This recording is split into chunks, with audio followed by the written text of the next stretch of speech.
why they were not sharing all of these truthful, factual, very important pieces of evidence. And it just didn't seem right to me. So I actually ended up messaging Richard Gage, sent him an email, asking him if he knew about these facts on Dr. Judy Wood's website, and if he did know about them, why they're not on his website. Rather than getting a reply back from him, I actually got banned from their website. It turns out that my account and profile had been completely deleted. All they had done was send him a private email. And there was no response, no message to you?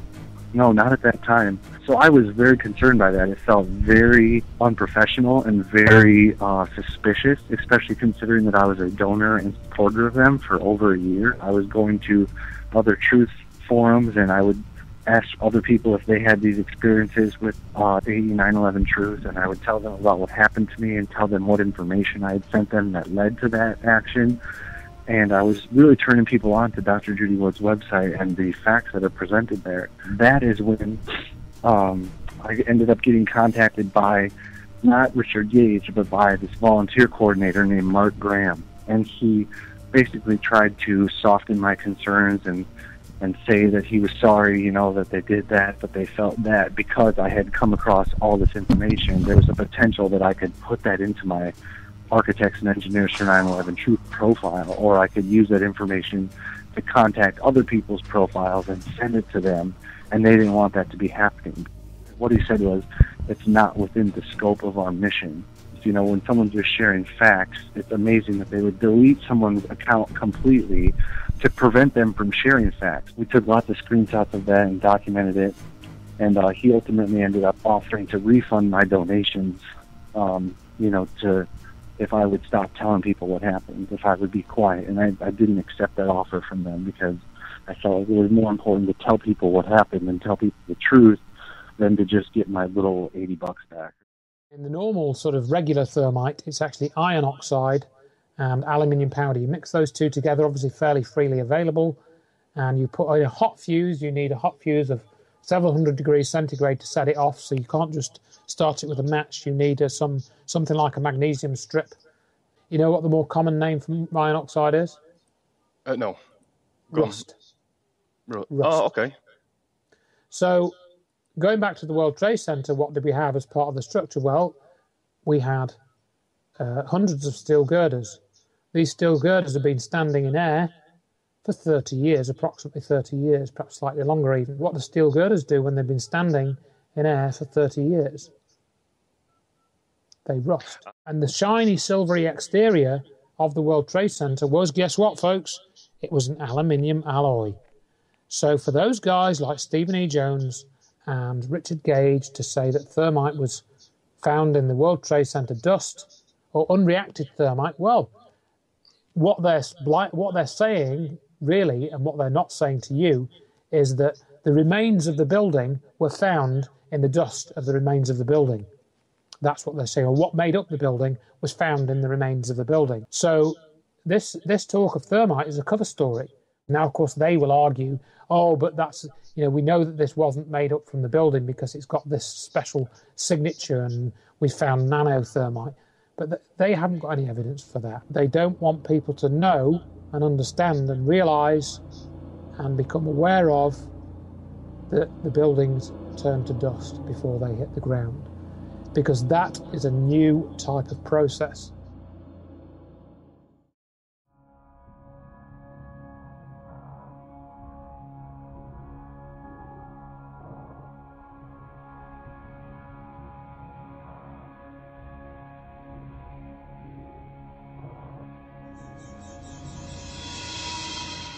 Two of the groups or two of the companies that Dr. Wood put into her list of defendants in the Keaton case in 2007 were, at least two, were military industrial contractors.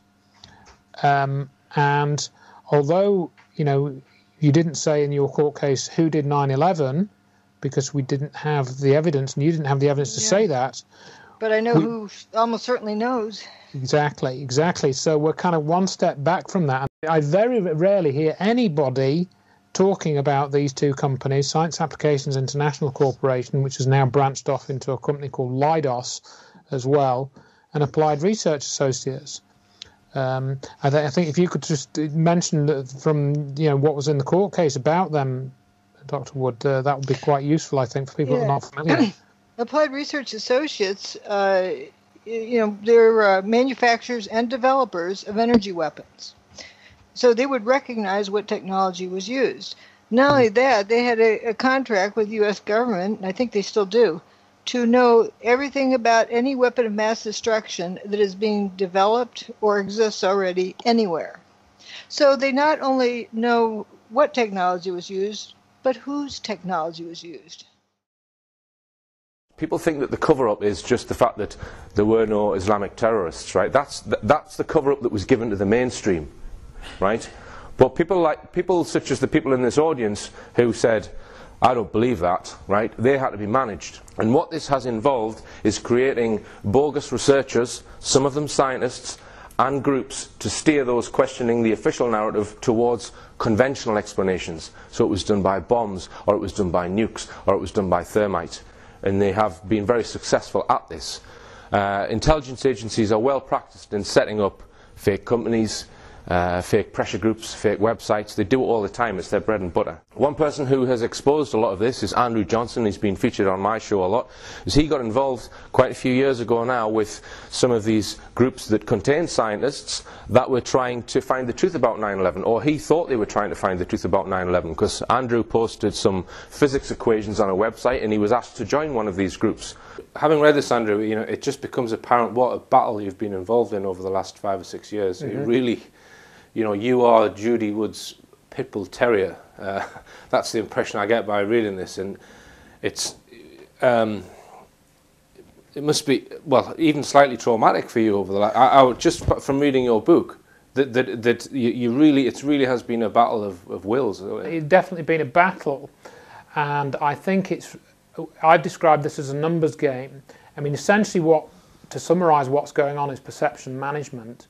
I put down a little calculation about the free fall, which is very simple. You use the laws of motion, S equals ut plus a half at squared, which is one of the equations of motion. V squared equals u squared plus 2as as well. That's one of the other equations of motion. That's right, that's it. And so, you can derive from that the free fall time of the towers based on the acceleration due to gravity and so on. It's a very, very simple calculation when you know how to do it. And I'd been posting that around various forums, one of which was a physics forum, and that generated a couple of thousand responses, I think, over a period of about a year, 18 months or so.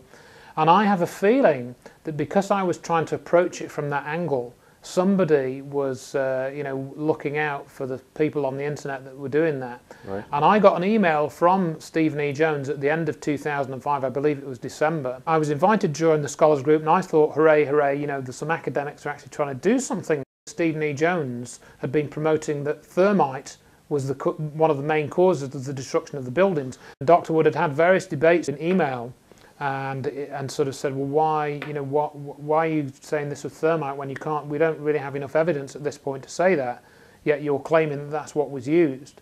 And then Jones published this paper, which Dr. Judy Wood certainly didn't endorse, and he published that at the end of 2005, and I was one of the reviewers on that. And with my limited knowledge at that time, I couldn't see anything wrong with it, and now I look back and I think how silly I was.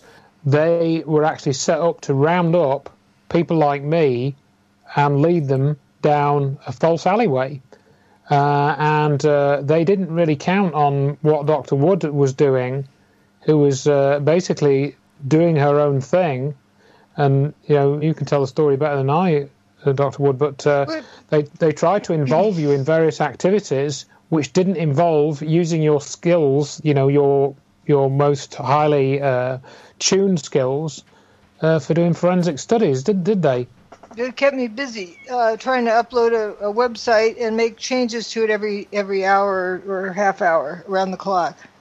Like that was urgent, just busy work stuff. But then when you broke away from all of that, that's when you actually started causing some trouble. Yeah. So I saw that certain people were acting to try and keep that research marginalised, and that's what I wanted to document. Okay. Stephen E. Jones, I found out that he was connected to the cold fusion research in 1989, And that was a very interesting connection because that had a direct connection into energy, the energy issues.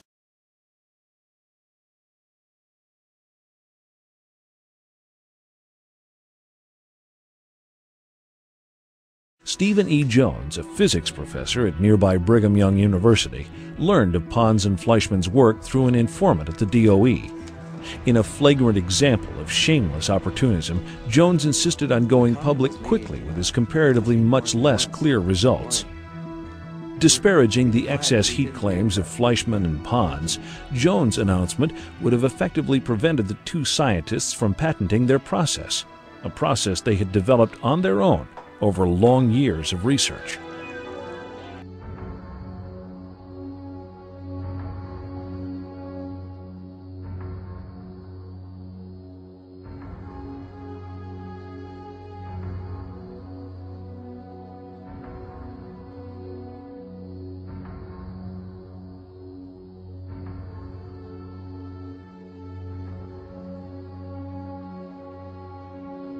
In this year 2000 documentary called Heavy Watergate, you can see Stephen E. Jones in this documentary mentioned and referenced, and he's mentioned in Eugene Malov's book. Dr. Eugene Malov was a researcher who resigned from Massachusetts Institute of Technology over the cold fusion affair. Because he knew and could prove that cold fusion worked. Yes, essentially. It produced energy from the quantum vacuum or wherever. Wherever. It's a nuclear. The other thing is it's some type of nuclear reaction. And this is what the Hutchison effect also seems to create. It's some type of nuclear effect which comes into play both in cold fusion and in the Hutchison effect. If you look at the way that materials can be transmuted, for example, that's a common element in this. Now, Eugene Malov was murdered in 2004. He was, which coincidentally was just over a year before Stephen E. Jones came onto the scene. And Eugene Malov's book mentions Stephen E. Jones on 100 pages. So he knew, he was very familiar with Stephen E. Jones. Michael Zabur, who had access to Malov's work. Essentially, he probably would have, because it turns out that Michael Zabur had an uncle called William Zabur, who ended up working with Eugene Malov on this New Energy Foundation, a project they started to try and find research funds for people, for example, like John Hutchison, to continue looking at this new energy technology, this free energy technology. Michael Zabur wanted to tell Dr. Wood that he knew about energy. And Michael Zabur was murdered in 2006. He was. I'll just read out a little section here, Andrew. This is in connection with news director Helen Borden. Oh, yes. Where you say, regardless, as campaigners, we will continue to reveal the truth about 9/11 to the British public. And I now personally regard the media as a controlled entity and one that is ducking its responsibility. It is therefore my responsibility to spend my own time and money to promulgate the truth about 9/11 being an inside job, and I will, unless this programme changes things, continue to discuss my email exchanges with BBC News director Helen Borden, who has blatantly ignored evidence and refused opportunities for us to present our evidence in some broadcast vehicle or other.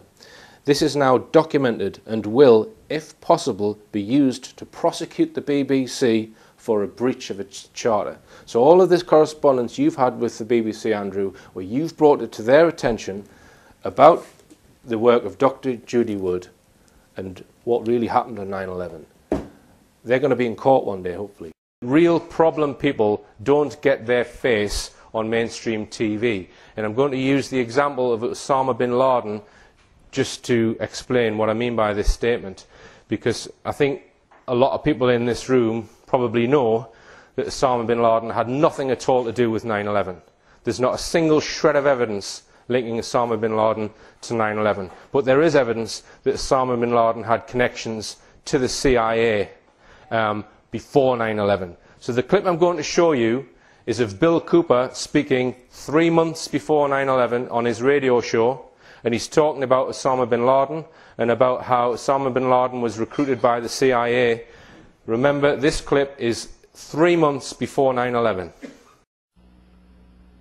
Can you believe what you have been seeing on CNN today, ladies and gentlemen? Can you believe it? Supposedly, a CNN reporter found Osama bin Laden, took a television camera crew with him,